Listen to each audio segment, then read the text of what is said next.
un traitement qui utilise du rayonnement ionisant, c'est-à-dire des photons à haute énergie, qui vont modifier l'ADN des cellules. La radiothérapie pour les cancers ORL, qui sont donc plusieurs types de cancers en fonction de la localisation, doit être très précise à cause de la localisation d'organes sains qui sont à proximité de la tumeur, dans un environnement qui est très petit.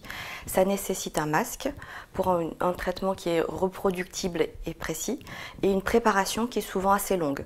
La proximité de ces organes à risque entraîne des effets secondaires qui sont assez importants et qui font un traitement qui est relativement fatigant, c'est-à-dire les douleurs, la rougeur de la peau, la modification du goût et de la salive, la fatigue, les aftes qu'on appelle la mucite, et qui vont passer à la suite du traitement et qui nécessitent d'être soigneusement entourés et écouter les consignes de ces médecins et de l'équipe soignante.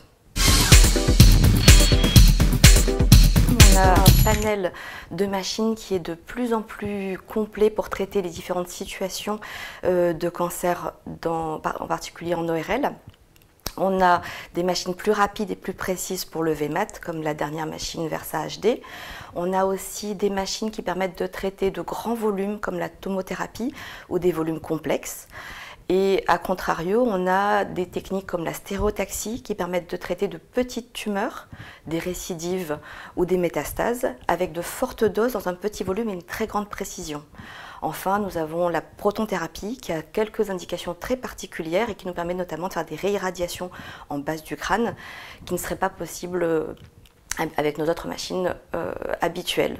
Au total, l'ensemble de ces machines nous permet de traiter à la fois de nombreux patients et de nombreuses situations dans des cas qui n'étaient pas possibles jusqu'à présent.